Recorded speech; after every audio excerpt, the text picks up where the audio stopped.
Come on, Zoe, upstairs. Let's go. Yeah, let's go. Let's go get that ball joint.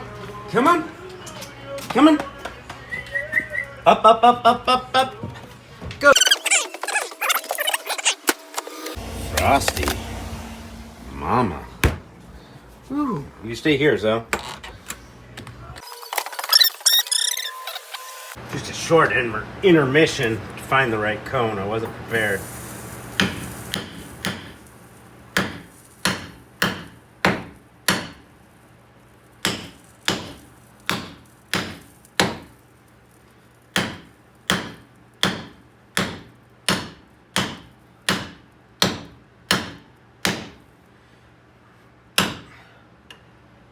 Woo.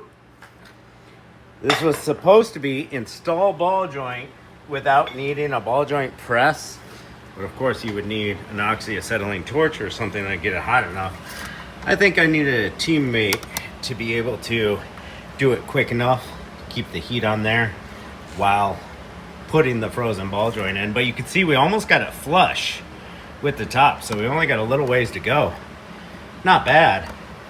So when you freeze your ball joints, I mean, like if you got dry ice or something, I've heard of that stuff, never tried it. You can get that ball joint so cold that the metal contracts and then get your control arm hot enough that you can just slip the ball joint right in.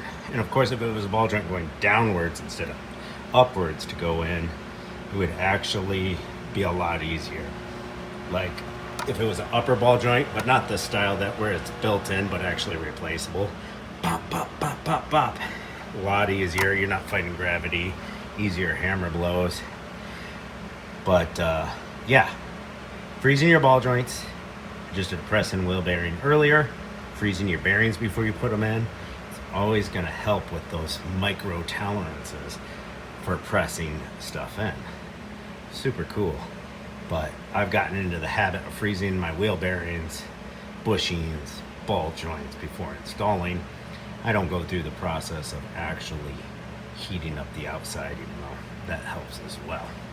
But yeah, it's a cool, handy little trick that absolutely helps with press tolerances for sure. Because I almost got it installed. Needs a little bit more. I just didn't want to hammer on it upwards so much. So let's finish installing. Long story short, freeze your balls. Yeah, freeze your balls. Don't forget to freeze your balls. Danielle's got it.